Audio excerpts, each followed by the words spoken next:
เอากลับบ้านพี่น้องมาดินะว่าหานอาหารทานเฮินพี่น้อง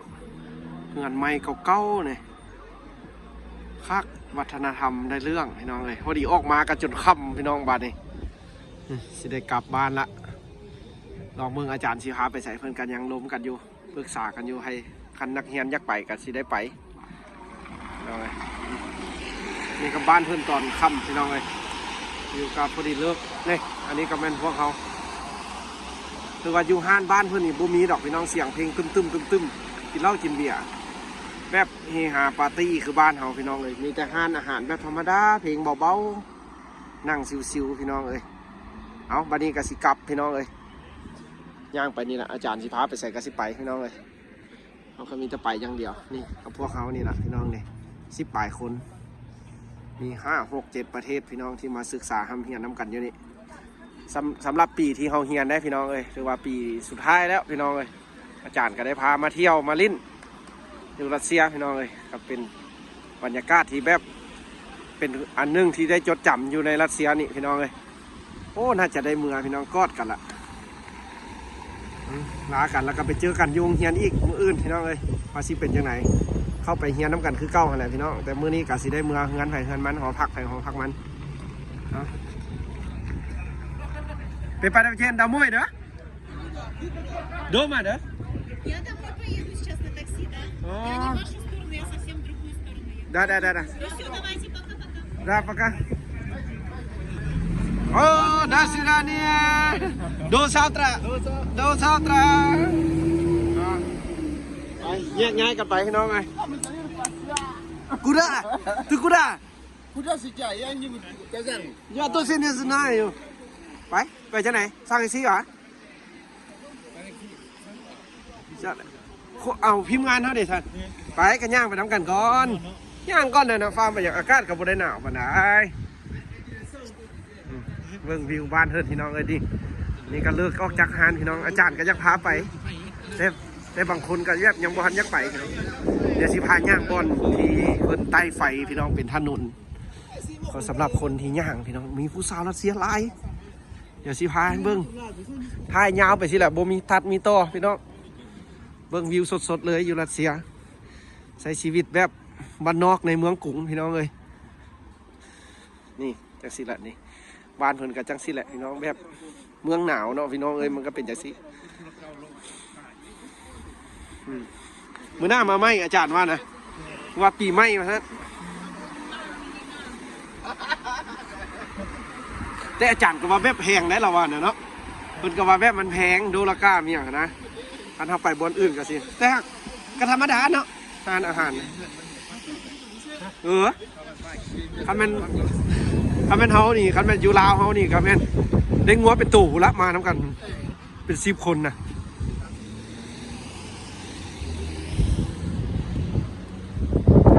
10 คนผู้ละ300,000ถึงเท่าไหร่3 ล้านได้เนาะบ่ 3 ล้านเอาพี่น้องเนี่ยโอ้คักวิวยามแรงเด้อพี่น้องเอ้ยนี่คนรัสเซียเขาเจ้าจะมานั่งลิ้นแนวนี้เลย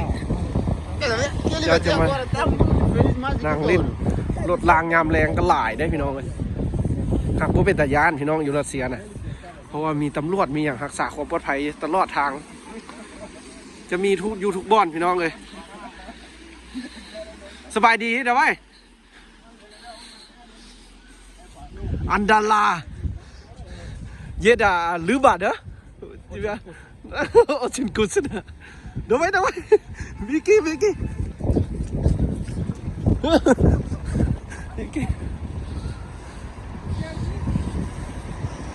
เส้นทางบ้านเฮิร์นพี่น้องหิมะละลายพี่น้องนี่เบิ่งไหมนี่โมเมนต์ฝนตกนะหิมะละลายพี่น้องเลยเอาสิพาย่างพี่น้องเบิ่งคนบ้านเฮิร์นแล้วก็เบิ่งวิวบรรยากาศพวกเขาสิกลับบ้านพี่น้องสิกลับจังไหนเบิ่งกันสุดนี้ไปแล้วก็สิเป็นคิวรถเมล์หรือบนนั้นก็สิสั่งแท็กซี่เอาถ่ายหุ้มไปเบิ่งเป็นที่ระลึกสิกลับแล้วได้ปีสุดท้ายแล้วสิกลับลาวแล้วนี่แต่ละคนก็ถ่ายถือว่าคักเนาะอาจารย์มาให้เบิ่งเนาะถ่ายหุ้มก่อน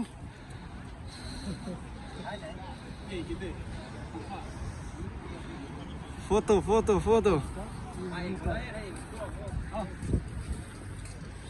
Идем назад. Я с тобой пойду. Еще. Далеко? Video ini. Видно, нет?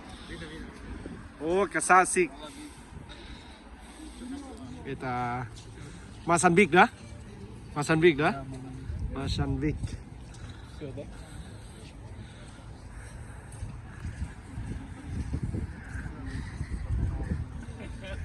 Спасибо большое, Пепада Вайчен. Да, да, еще раз. Да, можно Новый год. Да. Спасибо большое.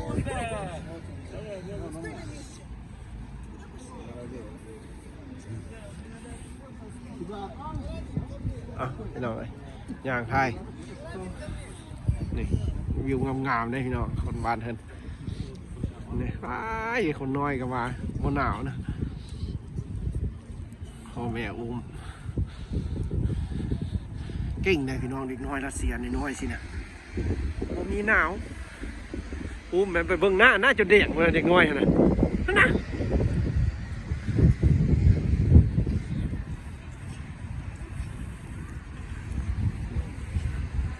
วิวรัสเซียพี่น้องเลยประเทศเมืองหนาวที่หนาวยาวนานที่สุดในโลกนี่แหละพี่น้องเลยผู้สาวผู้แซ่ผู้บ่าวผู้แพรว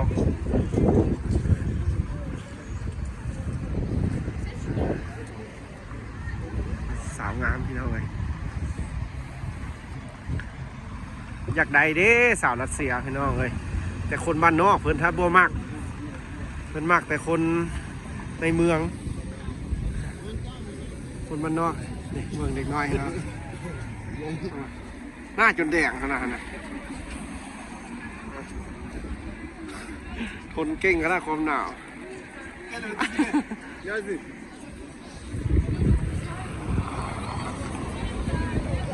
สอนเส้นทางเป็นจังไหนคักอยู่อาหารเฮ้ยโบแซบเหรอแซบแหงเนาะหัวหน้ามาอีกเดียวเลยเดียวสุดท้าย เนี่ยวะอาหารบ้านเฮิรนเนาะบลองซีฮู้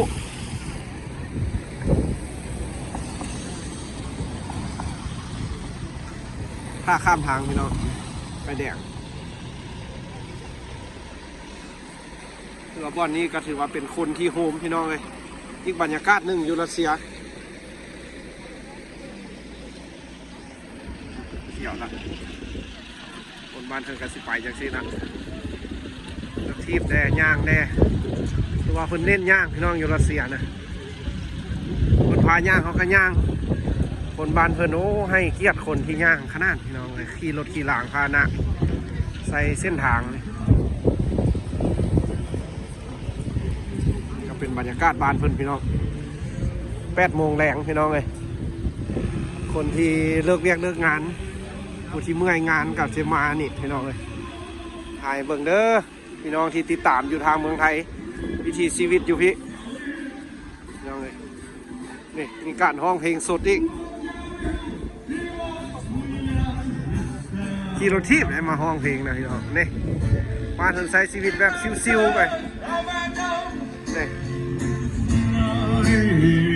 นี่แล้วก็เป็นคนที่นั่งฟัง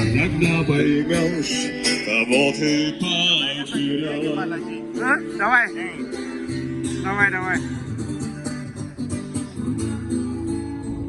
о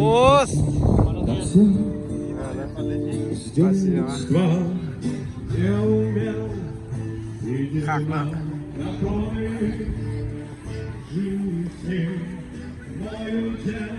คักพี่น้องวิวบรรยากาศเด้อโหแบบการย่างลิ้นนี่ว่าแบบเขาเมื่อยผ่อนคลายชีวิตจิตใจเมื่อยเวียกเมื่อยงานนะคาราโซตึกกระสาบสิ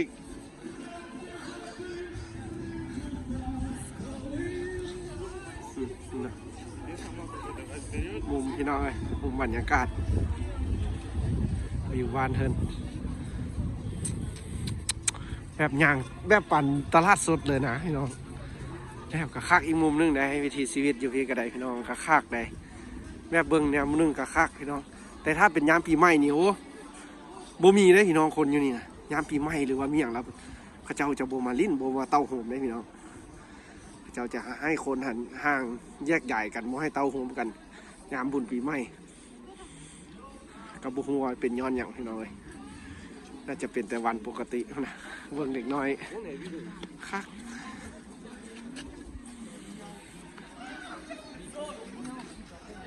การ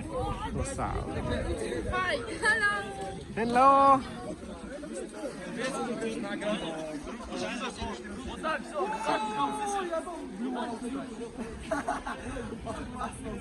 ถ่ายบรรยากาศยาวๆเลยจะได้เช้าวันนี้ การนาวคนลายนี่มาเลยนะ คักเนาะ การคนลาย แบบมาเดี๋ยวนี้ก็ผ่อนคลายเนาะคือออกมาจากโรงเรียนแล้วก็มาเป็นแนวนี้ก็ถือว่า กระลายภาษารัสเซียกระลาย นี่เฮียน้ำกันที่น้องมู่เฮียน้ำกันถือว่ามัวสิจบแล้ว7-8 เดือนอาจารย์พามาเที่ยวมาลิ้นมาหัวโอ้ขากได้พี่น้องนี่อย่างนี้เป็นหม้ออันนี้เก่าตะกี้คนนี้หม้อน้ำสาขักพี่น้องเลย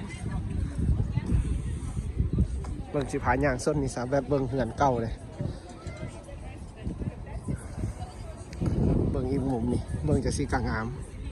คักพี่น้องเลยเอาชีวิตน้อยๆในเมืองหนาวคนบ้านนอกพี่น้องเลยบ้านนอกบ้านนาแท้ๆเลยเอาก็ได้พี่น้องเลยขอบใจพี่น้องที่อยู่ทางเมืองไทยเป็นต้นเลยพี่น้องเลยแล้วก็เอื้อยเพิ่นที่อยู่ทางต่างแดนแล้วก็พ่อแม่เอื้อยอ้ายที่อยู่ทางบ้านพี่น้องเลยเพิ่นก็ให้กำลังใจการศึกษาคำเรียนของเขาเพราะว่ามันก็โดนนานพี่น้องเลย5 ปี6 ก็ปีเกียบพูดแล้วพี่น้องจะเป็น6 ปีกับปีเกียบอันนี้ก็จะเป็นไม้ได้พี่น้องที่เขาเยียบอยู่นี่บ้านเพิ่นถือว่าบุอึดไม้ได้พี่น้องดูเราประเทศรัสเซียบุได้อึดไม้เด้อเมืองหนาวสิบุอึดไม้แต่หากเป็นไม้แป๊กไม้ทะเลฮะนะแป๊กทะเลหรือว่าไม้อันหิ้งอันบ้านเราเอิญฮะนะเป็นไม้หิ้งไม้สนไม้อย่างขนาดพี่น้องมันจะเอามาปลูกแบบนี้แบบก็ถือว่าเป็นอีกมุมหนึ่งของแหล่งท่องเที่ยวของเมืองนี้พี่น้องเลยดึงดูดคนที่เข้ามาเที่ยว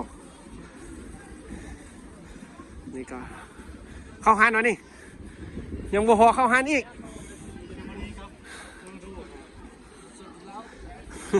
สนจิเหล้าซื้อเหล้ามาจินเอาละอันนั้นดิท่านทีมงานเท่าไหร่ท่านทีมงานเท่าไหร่เมืองหนาวคนรัสเซียพี่น้องเลย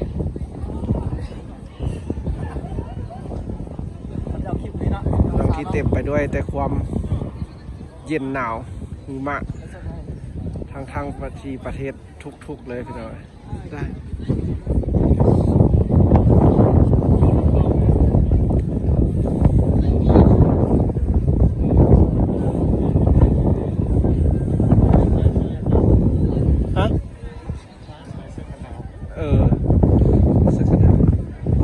พี่น้องกะซีกลับละพี่น้องเอ้ยวันนี้นะถือว่าคลิปที่มื้อนี้เราได้มาลิ้นพี่น้องเอ้ยมาลิ้นมาเที่ยวอาจารย์ก็พามาย่างลิ้น